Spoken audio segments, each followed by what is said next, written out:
Missouri educators are touting good news in the annual public school performance reports released today.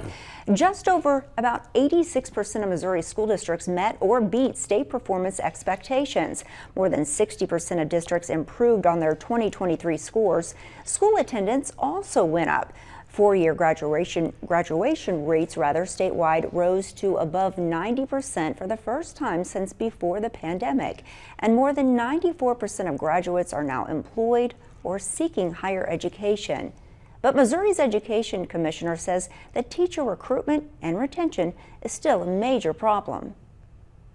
And we know that with fewer educators, more and more courses across the state are being taught by students, by folks that are substitutes that maybe have gone through and not really been trained on the specific content area.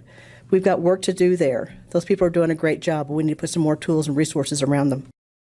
This performance report is typically used as a big factor in the annual accreditation of Missouri school districts.